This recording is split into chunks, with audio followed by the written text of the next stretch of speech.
More Curly Girl interviews.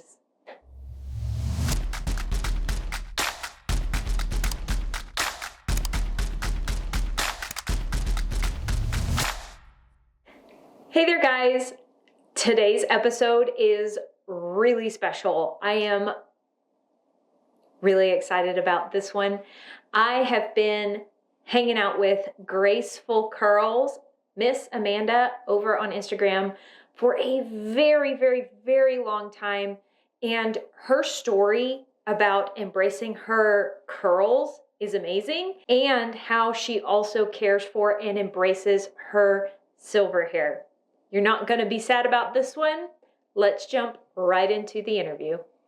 Hey, Amanda, how are you? Great. How are you? Good. Thank you so much for coming on. I'm real excited because your hair makes my heart so happy. It makes my heart happy too. That is awesome. Can you describe your hair? I would say it's mostly 2C curls with some looser wavy parts. You know how we have like different patterns all over our head, and sometimes it's randomly distributed. So yeah, I would say that's what it looks like, and it's natural silvery gray. I love the color. Is it more on the fine side or the coarse side? I would call it pretty coarse and fairly thick. I have a lot of hair. Ooh, that is awesome. Yeah. So big question. Your hair is silver. Yeah. Tell us your silver hair story. Oh, happily. When I was 36 and pregnant, I wanted to I just had a miscarriage, and I really wanted to control everything so that didn't happen again with the next baby. And I had toyed with letting my hair go and just letting the color come through for probably a year prior to that, just because I was getting tired of coloring it. And when that came, I was like, I need to control something, do everything that I can. I don't think that hair dye contributed to my miscarriage, but we're not always rational when we're thinking, right. Those things. So my husband was like, listen, if you want to let it go and you hate it, you can color it again. There's no risk here. That's awesome that he was on board. Yeah, he was totally on. He probably was tired of me vacillating about it for a year. Yeah. Please give it a shot. And so I let it grow for about 4 months without coloring it. And then I chopped it off and went full pixie. That is awesome. How Yeah. long was your hair before you chopped it? Before I started, it was a little bit past my shoulders. And then when I let my stylist know that's what I was thinking, she kind of took it up to a chin, probably close to where it is now, actually, a chin length bob for those 4 months that I didn't color it. That way I could kind of pin it in certain ways and kind of, be strategic with it. Yeah. Yeah. Mask that little stripe happening. And then, then we cut it Michelle Williams's pixie was our model. So it was real short. Nice. And then sometimes I could style it so it stuck up and was a little wilder. I could comb it forward. But I missed the curls. Yes. Yeah. When did your hair go gray? Because you were 36 when you decided to do the grow out process. Yes. It started in high school. I started spying silvers. My dad, wow. I don't remember him ever having any color besides gray in his hair. So he definitely shared that gene with me. And I was fully dyeing my whole head or pretty early in my 20s. Okay. What got you wanting to wear your waves and curls along with the silver hair? Now, the waves and curls I had embraced far sooner.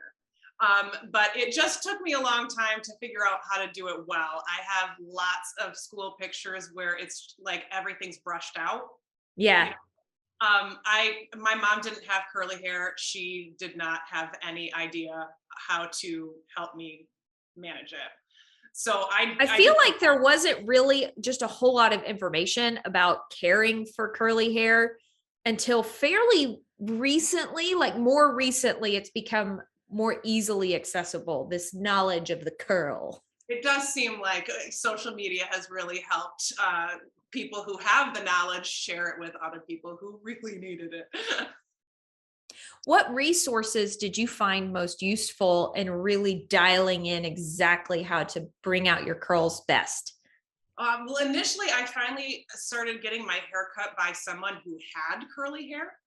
Um, Ah, that was a big difference because she could start, teaching me, hey, maybe if you diffuse your hair, or maybe if you style upside down, or someone who actually had intimate knowledge. hands-on knowledge. Exactly. And that stylist really helped start me off on that journey of like, oh, there are people who know how to do this better than what I'm doing.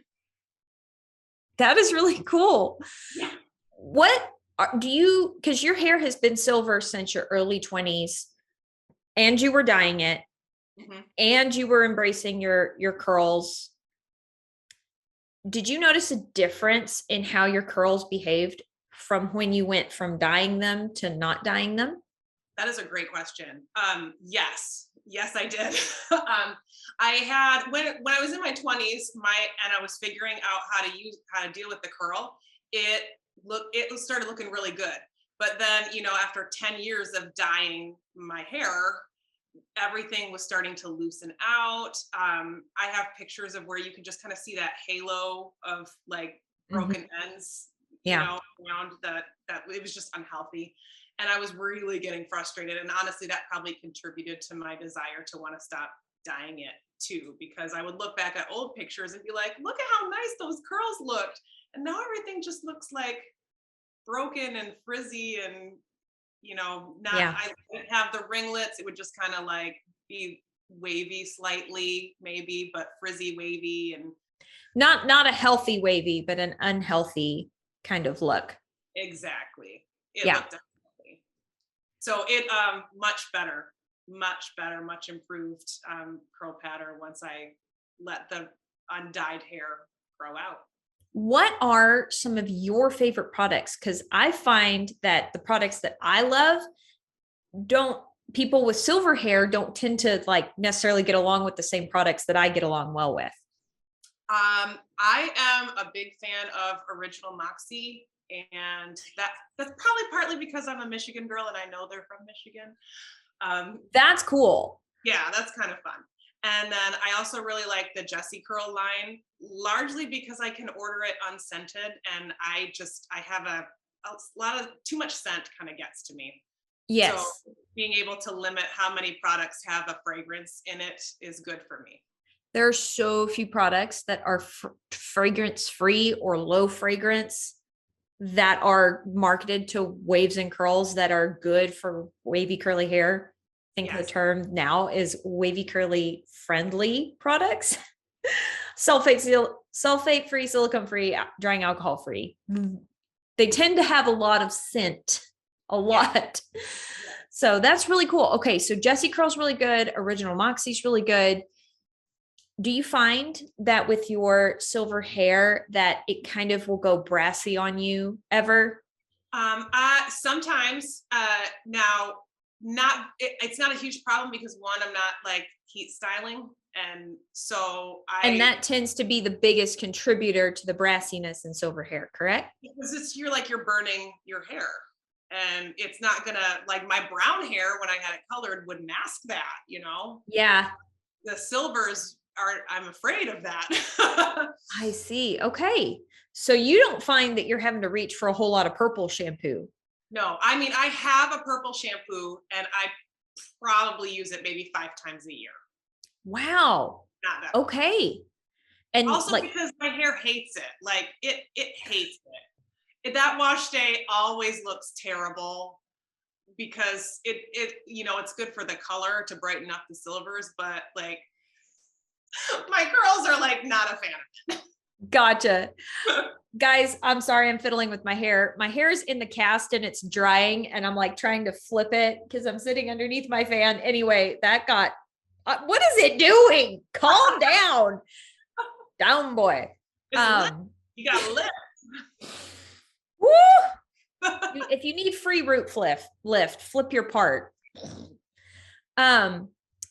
So what was one of the biggest obstacles you felt that you had to work through, both with, we've kind of talked about the obstacles you've dealt with your curls, but what were there any obstacles that were unique to wearing your hair full on silver in all of its beautiful glory? Am I gonna look like an old lady?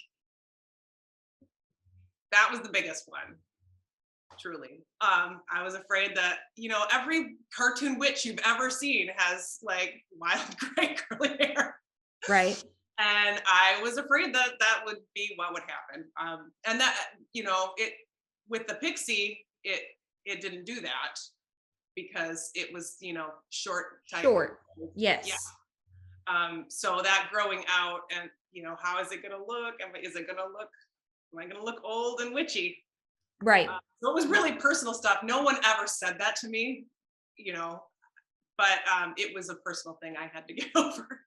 Yes. And your profession is that you sing, you get on a stage and you sing in front of humans. So that puts more of a magnifying glass on you and your hair, but it's never been an issue. It was just an internal fear that you had, correct? It has never been an issue. I will say, because I do theater as well, sometimes I have to wear wigs now. I'm saying, that the silver hair might not read for a specific role, but I won't ever dye it. Like whenever you have auditions, they ask you if you're willing to dye your hair, and no, I'm not. That process is too long to get out of. So I'll let them throw a wig on me. I see. But that could happen with most roles. Well, not most roles, I guess, but I see that playing in reverse. If you're a dark brunette and there's a role for a blonde, Sure. You might have to, because to go from really dark hair to really light hair is a very, very intense hair process. So yeah. You may not have the time to healthily go from dark hair to blonde hair, and you might have to just do the wig. Yeah. Right. So I see how that comes into play for sure. Mm-hmm. So you've been wearing your curls for how long at this point? Wearing them well, I would say about 15 years. So a long time. Like you are a veteran when it comes to curls. Yes, but I'm still learning. Hair continually does change. So that does kind of, I don't know. I've been doing this how long? It's not terribly long at all. I think I'm close to year 4 at this point, but my hair is different than it was 6 months in, than it was a year in, than it was a year and a half in. Like every 6 months, I feel like I've got a whole new learning curve. Yeah. My question to you though is, what is your travel routine look like with your curly hair? Don't wash while you're traveling. That is so interesting. Honestly, if I can get away with it, I will like do a wash day the day before I go somewhere and then not wash it at all. I'm beginning to see a theme with these curly girl interviews. This is a question that I haven't necessarily asked a lot of people, but I'm asking in these interviews. Mm-hmm. And everybody's saying that. How do y'all do that? I have to wash my hair every 2 days. Like that's all I get. Well, I mean, I guess I'm blessed with a hair that can, handle that. Yeah. Yeah, and I totally recognize that not everybody would be able to do that on the trips that are long enough, that are like better than 5 or 6 days.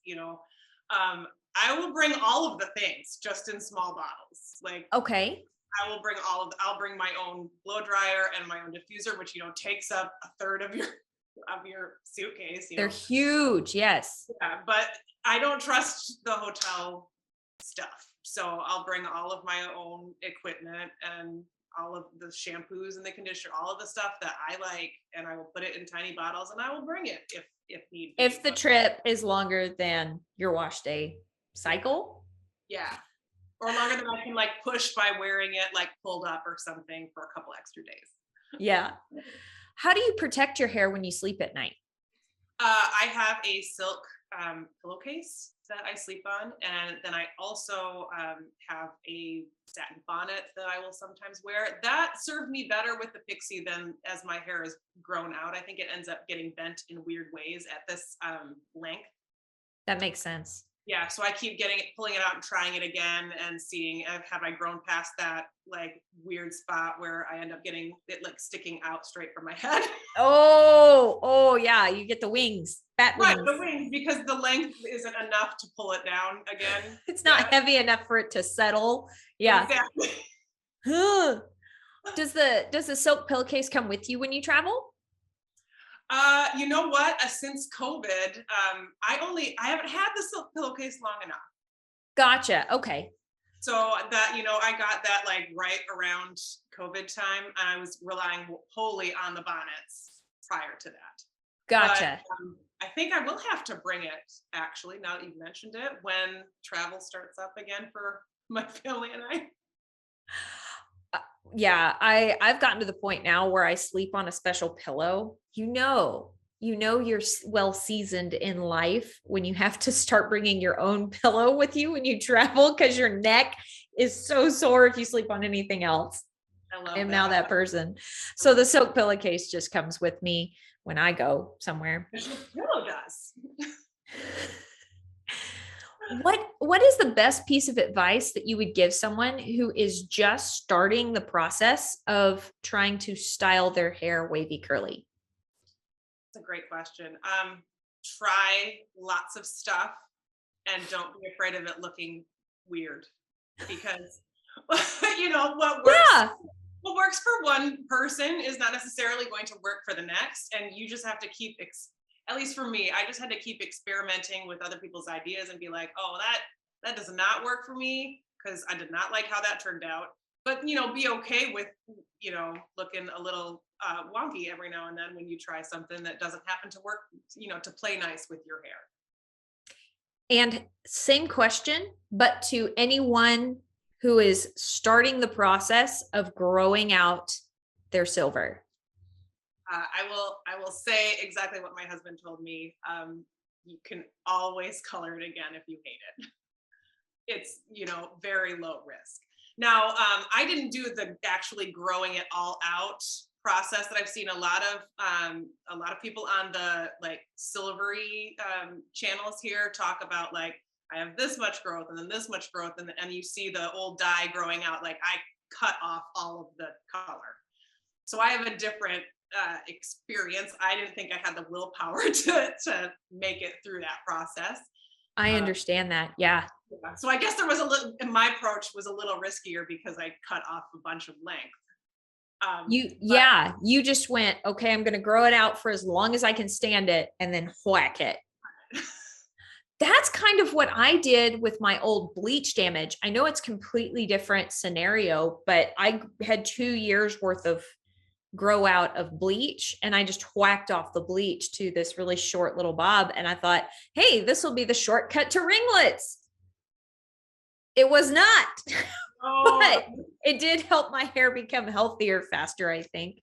Oh, for sure. And part of cutting off color is cutting off damaged hair. So there is a good connection there that you're making, I think. Well, thank you so much, Amanda. Guys, you know the drill. You see that little arrow right there, the right there, click it and open up the description box. All of Amanda's information will be there. You can absolutely go hang out with her on the internet. Highly recommend. And is there anything else that you would like to share, Amanda? Oh, just embrace the curls that you have, embrace the hair that you have. It's going to be so much easier when you stop fighting it. I love that. Well, thank you, Amanda. Absolutely. Thanks for having me. Absolutely. Thank you guys so much for watching this interview. Make sure you go follow Amanda, show her some love, and make sure that you're subscribed to this channel because we have some more awesome curly girl interviews coming your way very soon. As always, I hope you are having an absolutely fantastic day, and I will talk to y'all later. Bye.